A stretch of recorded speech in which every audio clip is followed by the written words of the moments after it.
Hello everyone, আসসালামু আলাইকুম। Welcome to my Humaira Suman blog. আজকে চলে যাচ্ছি আবার আরেকটি পিকনিকে। আজকের ব্লগটি হলো আমাদের পরিচালনায়, বিশেষ করে আমার আব্বুর পরিচালনায় প্রতিবারের মতো ডালচাল আউলিয়ার মাজার। তো চলুন পুরো ব্লগটি দেখে নিই।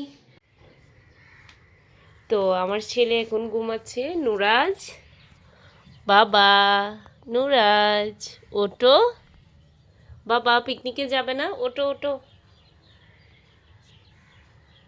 ভালোভাবে ভোরের রোদ উঠে নাই, প্রায় সকাল 6টা বাজতেছে। দেখেন সূর্য উঠতেছে, উঠে গেছে অলরেডি, কিন্তু কুয়াশা পড়তেছে। আমি উঠছি প্রায় সকাল 6টে। চারদিকে সবাই ঘুমাচ্ছে আর আমরা এখন যাব পিকনিকে। কত সুন্দর! তো বন্ধুরা, এখন নুরাজ আর নুরাজের আব্বু রেডি হয়ে গিয়েছে। মাশাল্লাহ, আমার নুরাজ পাঞ্জাবি পরেছে প্রতিবারের মতো। এবারও সকাল সকাল ঘুম থেকে উঠেছে, তাই আমার নুরাজ একটু আপসেট। তো এখন আমিও রেডি হয়ে নিয়েছি, এখন চলে যাচ্ছি আমার আব্বুর বাসায়। কারণ যেহেতু এখন সকাল প্রায় 8টা বেজে গেছে, তাই আমার আব্বুদের বাসা থেকে সব কিছু রেডি করে তারপর আমরা গাড়িতে চলে যাব। তো চলুন স্কিপ না করে পুরো ব্লগটি দেখুন। তো এখন আমরা বাসা থেকে বের হয়ে যাচ্ছি এবং সাথে আমাদের চেয়ারগুলো নিয়ে যাচ্ছি মানুষ বসানোর জন্য। তো অনেক অনেক দোয়া করবেন যাতে সহি সালামতে আমরা ওখানে গিয়ে পৌঁছাতে পারি। তো এখন আমরা চলে যাব আমাদের বাসায়। আমাদের বাসায় সকাল সকাল এসে এখন নাস্তা করে নিচ্ছে। পিকনিকে যাওয়ার আগে শ্বশুর বাড়িতে নাস্তা করে নিচ্ছে নুরাজের আব্বু। নুরাজ, তুমি চিপস খাচ্ছ? এখান থেকে সব কিছু মানে এই পিকনিকের সব আয়োজনের জিনিস নিয়ে যাওয়া হচ্ছে ভ্যান গাড়িতে। এগুলো ভ্যান গাড়িতে করে বাসে নিয়ে যাওয়া হবে। এই সামনে ভ্যান গাড়ি রাখা আছে, ভ্যান গাড়িতে করে এগুলো এখন নিয়ে যাওয়া হবে বাসের কাছে। যেহেতু বাস অনেক দূরে দাঁড়িয়েছে, তাই এখন ভ্যানে করে নিয়ে যেতে হবে। এখন চলে যাচ্ছে বাসের সামনে। আসি দাদা প্রতিবারের মতো এইগুলা টেনে টেনে নিয়ে চলে যায়।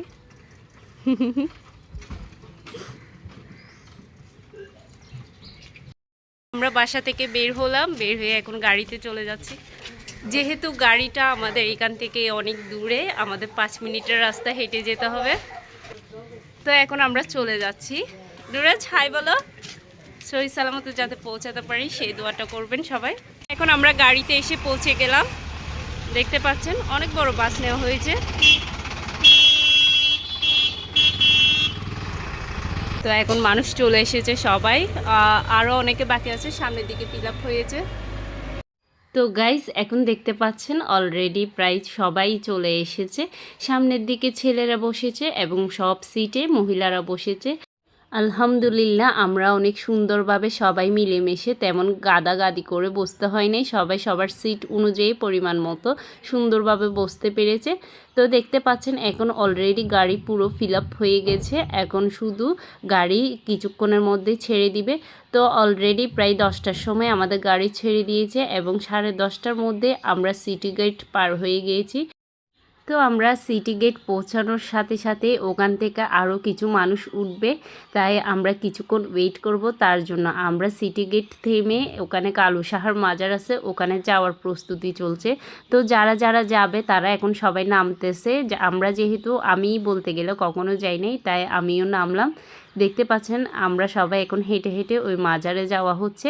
আর দুজন যারা আছে তাদের জন্য গাড়ি থেমে ওয়েট করতেছে ওরা আসার জন্য। তো এখন আমরা মাজার গেটের সামনে চলে আসছি, হজরত খাজা কালু শাহ রাদিয়াল্লাহু। তো এখন আমরা যাচ্ছি। আমি এটাতে কখনো যাই নাই, তা আমার অনেক এক্সাইটেড আমি ওই মাজারে যাওয়ার জন্য। সবাই মিলে এখন যাচ্ছি। তো আমরা হাঁটতে হাঁটতে দেখতে পাচ্ছি মাজার এরিয়াতে মাজারের সাথে সংযুক্ত কিছু জিনিস বিক্রি করা হচ্ছে। দেখতে পাচ্ছেন তাবিজ, আতর এগুলাই। তারপর পাশে অনেক সবজির দোকান। এখানে ধরতে গেলে গ্রামের পরিবেশের মতো, তাই সবার গ্রামের সবজিগুলো দেখতে অনেক সুন্দর লাগতেছে, টাটকা টাটকা। তারপর এখন আমরা সোজা চলে যাচ্ছি মাজার গেট থেকে। মাজারটা একটু ভিতরে, এখন অনেক জ্যাম, সবার সকালের বাজারের টাইম, তাই দেখে সবার অনেক সুন্দর লাগতেছে। তো এখন আমরা ভিতরের দিকে যাচ্ছি।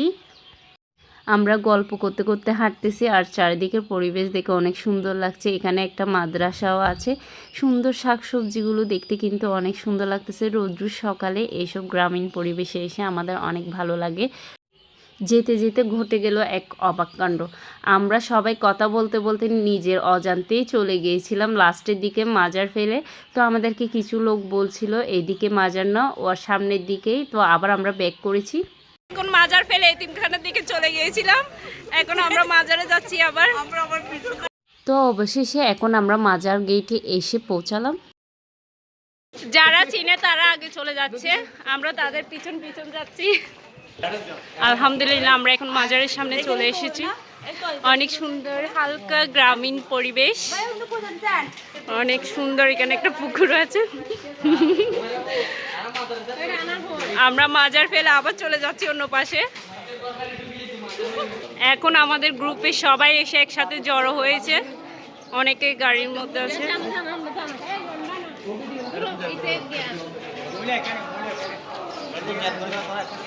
অনেক সুন্দর, অনেক বড় এরিয়া। এটা হেফজখানা এতিমখানা, কি সুন্দর জায়গা। তো এখন আমরা চলে যাচ্ছি আবার গাড়িতে, ওখান থেকে হয়ে আবার যেখানে যাওয়ার উদ্দেশ্য ওখানেই চলে যাব।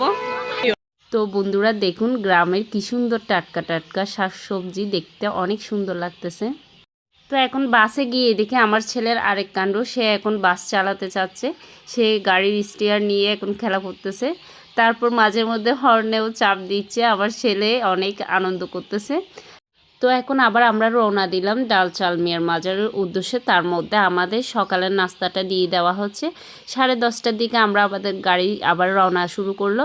তো এখন নাস্তার সাথে ছিল একটা করে সিঙ্গারা আর একটা করে কাস্টার্ড কেক, হালকা নাস্তা হিসাবে। যেহেতু আমরা গাড়ি থেকে নেমে আবার রান্না করে দুপুরের মধ্যে খেয়ে আবার চলে আসবো, তো আমার নুরাজও তার ভাগেরটা নিয়ে নিয়েছে। সেও কিন্তু অনেক এনজয় করতেছে, অনেক এক্সাইটেড। তো আলহামদুলিল্লাহ আমরা এখন সহিহ সালামতে মাজারে এসে পৌঁছালাম। সবাই দেখতে পাচ্ছেন এক এক করে গাড়ি থেকে নামতেছে। আমরা আস্তে আস্তে প্রায় 11টা বেজেছে। তার মধ্যে অলরেডি অনেক পর্যটন চলে এসেছে। যেহেতু পর্যটন এরিয়া, তাই অনেকে এইখানেকার মানে যেখানে রান্না করা হয় ওই জায়গাগুলো মানে যে যার মতো করে নিয়ে ফেলে।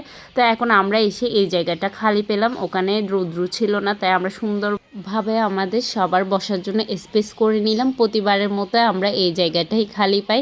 তো আমরা আসার পরেও আরও অনেক বাস এসেছে, প্রায় 3-4টা বাস এসেছে। তারা যেখানে জায়গা পেয়েছে সেখানে বসেছে।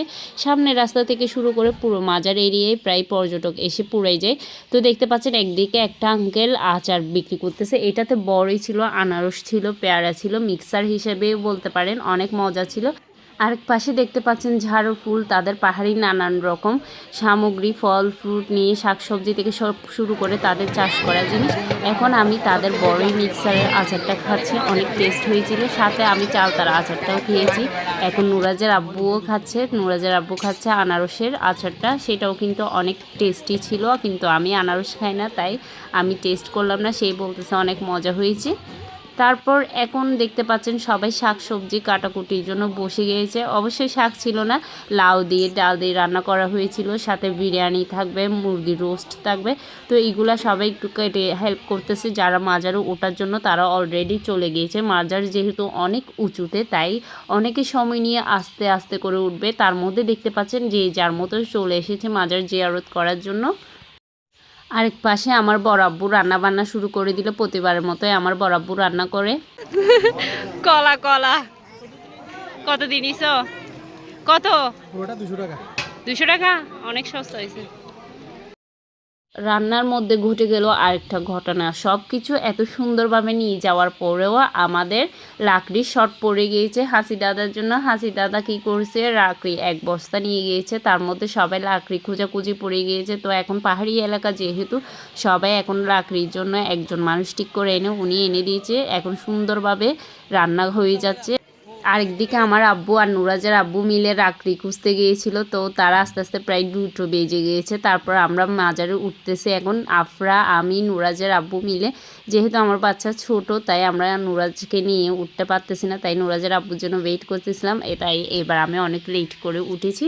তো এখন আমরা উঠতেছি, তো উঠতে উঠতে দেখলাম অনেকে আশেপাশে সিঁড়ি গুনতে গুনতে উঠতেছে, আবার গুনতে গুনতে নামতেছে, কিন্তু কেউ কখনো পারফেক্টভাবে নাকি সিঁড়িটা গুনতে পারে না কয়টা আছে, কিন্তু 300+ নাকি এখানে সিঁড়ি আছে। তো আমরা আলহামদুলিল্লাহ আস্তে আস্তে করে উপরের দিকে উঠতেছি, একটু থেমে থেমে উঠলে কি কষ্টটা কম লাগে। তো আমরা সুন্দরভাবে এখন উঠে যাচ্ছি, প্রায় 50% উঠে গিয়েছি। তো আমার নুরাজ বেবিও আস্তে আস্তে করে হেঁটে ওঠার ট্রাই করতেছে, মাশাল্লাহ। একটা জিনিস সবাই বলে, উঠতে লাগে অনেক কষ্ট হবে, কিন্তু উঠতে তেমন কষ্টই হয় না, কিছুক্ষণের মধ্যে উঠে যাওয়া যায়, কিন্তু দেখে মনে হয় অনেক কষ্ট হবে। তাই সবাই ভয় না পেয়ে ভয়কে জয় করে সবাই উঠে যায়। তো আলহামদুলিল্লাহ আমরা এখন প্রায় উপরের দিকে উঠে গিয়েছি এবং মাজারের সামনে চলে এসেছি, সবাই সবার মতো জিয়ারতের উদ্দেশ্যে। যেহেতু শুক্রবার ছিল, জুমার নামাজ আদায় করার জন্য সবাই এসেছে। এখন নামাজ যেহেতু অলরেডি শেষ, সবাই নেমে যাচ্ছে। তো এইদিকে দেখতে পাচ্ছেন আকাইদের যখন এসেছিলাম আমরা, তখন এই পাশটাতে রান্না করে খেয়েছিলাম, তখন ফ্যামিলিভাবে ছিল। আজকে যেহেতু বড় করে পিকনিক এসেছে, তাই আমরা নিচে রান্নাবান্না করতেছে। এটা ছিল মাজারের পিছনের অংশ, আপনাদেরকে আমি আগের ভিডিওতেও দেখিয়েছিলাম। এদিকে প্রায় মহিলারা বসে, আবার যখন জায়গা হয় না নামাজের জন্য, ছেলেরাও নামাজ পড়ে।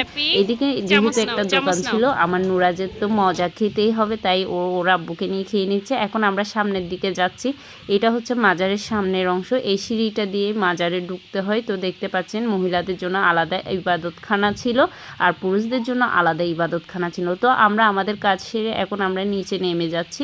আলহামদুলিল্লাহ আমরা জিয়ারত করে সবাই মিলে এখন নিচের দিকে চলে যাচ্ছি, আর নামতেও তেমন। তো এদিকে নামার আগে নুরাজের আবার কিছু খেতে হবে, দোকান দেখিয়ে দিচ্ছে, তাই আবার দোকানে নিয়ে গিয়ে তাকে তার কিছু সামগ্রী কিনে দিয়েছে এবং আফরা একটা কোক নিয়েছিল, কোকাকোলা। তো এখন নুরাজ এগুলা খেয়েই তারপর আবার নামবে। তো আমার ছেলে হ্যাপি, আমরাও হ্যাপি। তো এখন আমার ছেলে খেয়ে আমরা আবারও রওনা দিব নিচে নামার জন্য। ওর আব্বু চা খেয়েছে, যেহেতু অনেক দুপুর হয়েছে। তারপর এখন আমরা আবার নামার ট্রাই করতেছি। আলহামদুলিল্লাহ সুন্দরভাবে আমরা সবাই মিলে নিচের দিকে নেমে গিয়েছিলাম। তো সবার অবশ্য মনে একটা উদ্দেশ্য রাখতে হবে, আমরাও ইনশাআল্লাহ সুন্দরভাবে উপরে উঠবো, আবার সুন্দরভাবে জিয়ারত করে নিচে নামবো, এটাই মনের ধারণা রাখতে হবে। সবাই কিন্তু মনের বল দিয়ে উঠতে পারবে। তো এখন আমরা নিচের দিকে এসে দেখতেছি প্রচুর লোকজন, সবার এখন ভাত খাওয়ার টাইম হয়ে গেছে, অলরেডি 3টা বেজে গিয়েছে। তো এখন সবার পিকনিক স্পটে ভাত খাওয়া চলতেছে। আমাদের পিকনিক স্পটে চলুন গিয়ে দেখি ওখানে খাওয়া শুরু হয়েছে কি নেই। কিন্তু তার মধ্যে সকালবেলা এক ধাপ বাজার বসেছিল, এখন আবার দুপুরের দিকে আবার বসেছে ফুলের ঝাড়ু নিয়ে পাহাড়ি সব কিছু। তো বন্ধুরা চলুন এবার বাজারে আবার কি এসেছে দেখে আসি। এখানে বেশিরভাগ ফেমাস একটা জিনিস ঝাড়ুর ফুল, এটা সবাই নেই। তো সাথে শাক সবজি ছিল। এখন এই দেখতে দেখতে দেখতে পাচ্ছেন আমাদের এখানে খাওয়া দাওয়া শুরু হয়ে গেছে, অলরেডি রান্নাবান্না কমপ্লিট, সবাই এখন বসে পড়েছে। পিকনিকে আসার মজাটাই কিন্তু আলাদা, সবাই মিলে এক জায়গায় জড়ো হয়ে খাওয়া হয়। তো এখন দেখতে পাচ্ছেন ডাল দিয়ে লাউ রান্না করা হয়েছে, বিরিয়ানি করা হয়েছিল গরুর মাংসের, সাথে ছিল চিকেন রোস্ট। দেখতে পাচ্ছেন যে যেদিকে পেরেছে সুন্দরভাবে বসে ভাত খেয়ে নিচ্ছে। প্রতিবারের মতোই কিন্তু আমার আব্বু খাবার সার্ভ করে, আমার আব্বুর হাতে সুন্দরভাবে সবাইকে তুলে দেয়। আলহামদুলিল্লাহ আমাদের বাসার সবাই মিলে এত সুন্দর একটা আয়োজন করেছে, এখানে কারো হেল্প লাগেও নেই বলতে গেলে। তো সুন্দরভাবে এখন আমাদের খাওয়া দাওয়া শেষ করার পর চলে যাওয়ার পালা। তো এখন সব কিছু উঠাই নিয়ে যাওয়া হচ্ছে, যেখানে সবাই মিলে বসেছিল। এখন আমরা গাড়িতে চলে যাব এবং সব কিছু ক্লিয়ার করে তারপর গাড়িতে সব মালামাল তুলে ফেলা হবে। অনেকেই কিন্তু ভাত খাওয়ার পর গাড়িতে গিয়ে রেস্ট করতেছে এবং অনেকেই উঠে যাচ্ছে বাড়িতে যাওয়ার উদ্দেশ্যে। ঘোরাফেরা শেষ, এখন তো বাড়িতে যেতে হবে, সহি সালামতে সবাই পৌঁছাতে হবে। তো আমরা প্রায় মাগরিবের আজান দিচ্ছে যখন পৌঁছালাম, সন্ধ্যা 6টার দিকে বাড়ির সামনে গাড়ি দাঁড়ালো, সবাই নেমে যাচ্ছে। এটা আমাদের বাড়ি থেকে 20 টাকা লাগে যেতে, ওখানেই গাড়ি নেমেছে, যেহেতু গলির মধ্যে এত বড় বাস ঢুকবে না কখনো, তাই। তো আজকের ব্লগটি কেমন লাগলো অবশ্যই আমাকে ভিডিওতে কমেন্ট করে জানাবেন, সাথে আমার চ্যানেলের সাথে সবসময় যুক্ত থাকবেন। আল্লাহ হাফেজ।